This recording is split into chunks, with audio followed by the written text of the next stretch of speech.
A nossa história começa mostrando uma montanha, onde vemos Beck e seu marido Dan fazendo uma escalada. Dan pula para o outro lado da rocha que estavam escalando e pede para Beck fazer o mesmo. Porém, ela não consegue, pois está muito insegura. Dan então a encoraja e após uma contagem de 3 segundos, Beck dá um salto e é segurada pelo seu marido.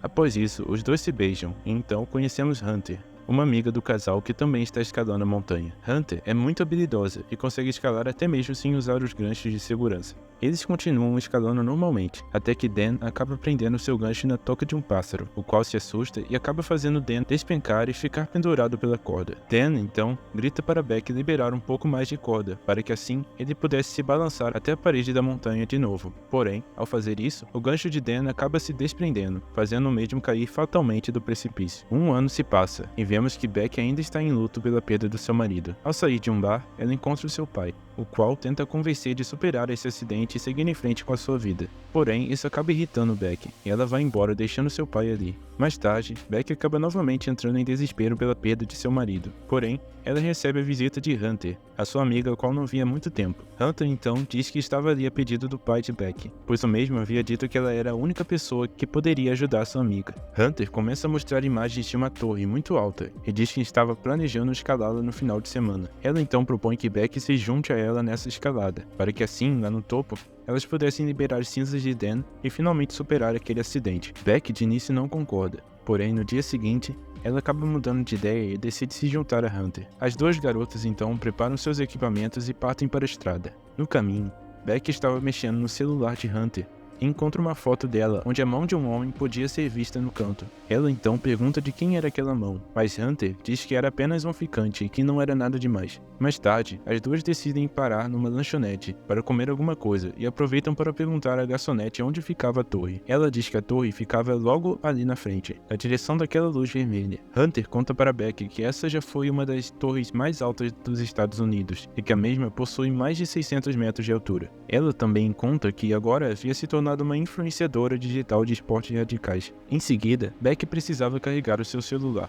mas a garçonete havia dito que a energia não sairia de graça. Então Hunter de alguma forma retira a tampa do abajur e consegue conectar o carregador no celular de Beck ali. Mais tarde, de volta à estrada, Hunter começa a fazer um vídeo para o seu canal. Porém, sem perceber, um caminhão passa e por muito pouco não atropela as duas garotas. Apesar do susto, elas seguem viagem. Mais à frente, encontram uma cerca bloqueando a passagem e uma placa dizendo para não prosseguir. Elas decidem então continuar o caminho a pé. Mais tarde, as duas encontram um animal sendo atacado por abutres, e Hunter decide tirar uma foto para postar em sua rede social, e diz que aquilo era apenas a lei da sobrevivência dos mais fortes. Quando chegam à torre, Beck fica com muito medo pelo seu enorme tamanho, mas Hunter a tranquiliza, lembrando de seu objetivo principal de liberar as cinzas de Dan lá do topo. As duas começam então a escalar a torre, com Hunter indo primeiro e Beck seguindo logo atrás. Enquanto subiam, toda a estrutura da torre tremia por conta do vento, e por estar em um péssimo estado de conservação, Beck quase despenca após uma barra da escada se soltar bem na sua mão. Ela então olha para baixo e fica assustada por já estarem tão alto, mas Hunter diz a ela para não olhar para baixo e continuar subindo. Mais à frente, Hunter diz para Beck não se desesperar, pois agora elas teriam que subir por uma escada externa. Beck começa a subir até uma plataforma de olhos bem fechados. Está ventando muito e Beck está com muito medo, mas mesmo assim ela continua a escalada. Para continuar subindo, Hunter precisa se espremer toda entre uma antena e diz para Beck subir com calma, pois essa seria a parte mais complicada da escalada. Ela puxa a corda de Beck e ajuda a amiga a subir. Logo após isso, Beck diz querer voltar, pois está com muito medo, mas Hunter então começa a balançar as escadas de propósito para mostrar que a mesma ainda é segura. Contudo, sem que as garotas percebam, isso faz com que um dos parafusos da escada se solte. Hunter então finalmente sobe até o topo da torre. Em seguida ajuda Beck a subir também. As duas começam a registrar imagens e vídeos daquele momento e a apreciar a vista lá de cima. Elas sobem um drone e começam a fazer diversas imagens. Hunter então decide ficar pendurada na plataforma para que Beck possa registrar imagens dela com o drone. Em seguida é a vez de Beck fazer o mesmo. Ela hesita de primeira, pois está com muito medo, mas com a ajuda de Hunter, ela acaba conseguindo. Após isso, Beck faz um discurso emocionante de despedida para Dan, liberando as cinzas do mesmo ao vento. Com a missão concluída, as duas amigas decidem que já é hora de descer. Beck começa primeiro a descer, com a ajuda de Hunter. Porém, no meio do caminho, a escada se solta e Beck quase despenca. Hunter rapidamente consegue enrolar a corda de Beck no mastro e usa o peso do seu corpo para ir puxando de volta. Após o susto, as duas amigas riem da situação, mas logo seu semblante se transforma ao perceberem que todas as escadas de onde vieram haviam caído e que agora não teria como como elas descerem. Elas começam a verificar o celular, mas percebem que o mesmo está sem sinal. Logo não teria como pedir ajuda para ninguém dali. Elas abrem a caixa de emergência da torre, encontrando um binóculo e um sinalizador. Usando o binóculo, Hunter tenta ver se há alguém por perto, porém não encontra nada. Em seguida, Beck percebe que a mochila com todos os seus mantimentos havia caído em cima de uma das antenas, e que elas deveriam tentar descer até lá para pegá-la. Porém, Hunter diz que isso seria muito arriscado e que seria melhor elas esperarem por ajuda, pois certamente alguém havia escutado o barulho das escadas caindo e já estariam ligando para a polícia nessa hora. Em seguida, Hunter percebe que Beck havia ferido sua perna durante a queda das escadas, então ela usa sua camisa para estancar o ferimento. Algum tempo depois, as duas amigas começam a perceber que provavelmente a ajuda não iria chegar. Então elas se lembram que mais cedo Hunter havia conseguido postar uma foto, que significava que mais para baixo da torre provavelmente havia sinal. Hunter então acaba tendo a ideia de enviar uma postagem em sua rede social, pedindo ajuda para os seus seguidores. Elas amarram uma corda no celular e tentam descê-lo o máximo possível para que o mesmo pegue sinal. Porém, isso não dá certo, e então ela tem uma outra ideia de colocar o celular dentro de um dos seus sapatos, junto com sua meia e o seu sutiã para proteger o mesmo da queda. A ideia era jogar o celular da torre para que quando o mesmo chegasse no chão, a mensagem pudesse finalmente ser enviada. Elas fazem isso, e olhando no binóculo, percebem que ele chegou até o chão. E é nessa hora que Hunter percebe que havia um cara junto com seu cachorro passando por ali. As duas então começam a gritar para chamar a atenção do homem, mas o mesmo não ouve nada. Beck arremessa seus dois sapatos na esperança de chamar a atenção do homem, mas isso também acaba não surtindo efeito e o mesmo vai embora junto com o doguinho. Olhando no binóculo, elas percebem que o homem morava num trailer junto de mais outro homem, e então que elas têm a ideia de esperar até anoitecer para usar o sinalizador e assim tentar chamar a atenção dos homens lá embaixo. Ao cair a noite, elas utilizam o sinalizador e com a ajuda da lanterna do celular conseguem chamar a atenção dos homens. Porém, surpreendentemente, eles não ajudam as garotas. Em vez disso, aproveitam esse momento para roubar o carro delas, deixando elas completamente desesperadas por terem perdido uma das suas últimas chances de sair dali. Mais tarde, Beck segura Hunter, que quase cai por conta do sono. Ela então percebe uma tatuagem escrito 143 no pé de Hunter, e lembra que aquele era o código Morse usado por Dan para dizer eu te amo. Em seguida, Beck questiona Hunter, e a mesma acaba confessando que havia tido um caso com Dan. Porém, como ela amava mais a amiga, resolveu não seguir em frente com isso. Mais tarde, vendo que a ajuda não viria, elas têm a ideia de pegar o drone que estava na mochila lá embaixo e usar ele para voar até a lanchonete junto com uma mensagem pedindo socorro. Hunter então começa a descer pela corda e, usando suas habilidades de escaladora, ela consegue se sair muito bem e sem problemas. Contudo, em um momento, a corda acaba e Hunter decide se balançar para pegar impulso. Ela quase cai, mas consegue se jogar até a antena. Ela pega então a mochila, mas agora para voltar seria um grande desafio, pois a corda estava muito longe para ser alcançada. Usando um bastão de selfie, Hunter consegue alcançar a corda, e com a ajuda de Beck, ela começa a subir de volta. Porém, durante a subida, Hunter cai e Beck pensa ter perdido sua amiga. Porém, incrivelmente, ela conseguiu se segurar e não havia caído totalmente. Então Beck consegue puxar Hunter novamente até a plataforma. Beck pega um papel dentro da mochila e começa a escrever um bilhete pedindo socorro. Ela então coloca o bilhete no drone e começa a controlá-lo em direção à lanchonete. Porém, no caminho, o drone fica sem bateria e começa a cair. Então Beck consegue rapidamente trazer o drone de volta antes que ele despencasse. Hunter diz para Beck manter a calma, porque elas iriam encontrar uma maneira de descarregar o drone. Então Beck se lembra daquele truque que Hunter usou na lanchonete para carregar o seu celular e decide tentar o mesmo com o drone, usando uma lâmpada no topo da torre. Ela então começa a escalar o mastro da torre com muita dificuldade, mas no fim acaba conseguindo e começa a carregar o drone. No entanto, para que o plano desse certo, ela precisaria carregá-lo completamente, e por isso teria que ficar naquela posição desconfortável por várias horas. Mais tarde, vemos que Beck não estava mais aguentando a dor do seu ferimento na coxa, o qual já estava infeccionado. Contudo, o drone já estava quase carregado e com isso ela só precisaria esperar mais um pouco. Mais tarde, de repente, um abutre aparece e começa a atacar a pobre garota, fazendo com que a sua mochila caísse da torre. O abutre continua o ataque e Beck já não estava mais aguentando isso. Porém, a última luz que faltava se acende e o drone fica completamente carregado. Então Beck consegue descer e se prepara para usar o drone. Ela começa a controlar o drone em direção à lanchonete, porém no meio do caminho, um caminhão aparece de repente e destrói completamente o drone. Então vendo isso, Beck entra em desespero, pois sua última chance de sair daquele local havia acabado de ser arruinada. Mais tarde naquela noite, Beck pede o outro sapato de Hunter, para que elas pudessem tentar novamente enviar uma mensagem. Porém, a mesma retruca dizendo que isso não seria possível, pois o seu outro sapato estava lá embaixo na antena. Então Beck olha para a antena e descobrimos que esse tempo todo Beck estava alucinando, e Hunter na verdade não estava mais viva. Ela havia ido de arrasta para cima, naquele momento em que estava subindo de volta com a mochila. Mais tarde, uma tempestade se aproxima, e a torre começa a tremer muito. Beck está quase sem forças por conta da inanição, não, então começa a gravar um vídeo de despedida para o seu pai. No dia seguinte, vemos Beck aparentemente já sem vida. Um abutre se aproxima e começa a bicar sua perna. E é nesse momento que Beck toma consciência novamente. Ela agarra o pescoço do pássaro e começa a finalizá-lo. Ela então se alimenta da carne do animal para recuperar suas energias. Isso dá a ela energia suficiente para conseguir descer até a antena da torre, onde estava o corpo de Hunter. Ela então envia uma mensagem pedindo socorro para seu pai e coloca o telefone dentro do sapato de Hunter. Mas para ter certeza que o celular chegaria até embaixo intacto, ela utiliza o corpo da amiga como uma forma de amortecer a queda. O plano dá certo e o pai de Beck recebe a mensagem. Ele dirige até o local e vemos que a polícia já havia sido acionada pelo mesmo. Ele encontra os policiais levando um saco com o corpo e já pensa logo o pior. Porém, sua filha grita por ele e os dois finalmente se reencontram. Beck então agradece ao pai por estar viva e os dois se abraçam. E aí, gostou do filme? Qual estratégia você usaria para conseguir sair dessa torre? Deixa aí nos comentários que eu quero saber. Agradeço muito por assistir e até o próximo vídeo.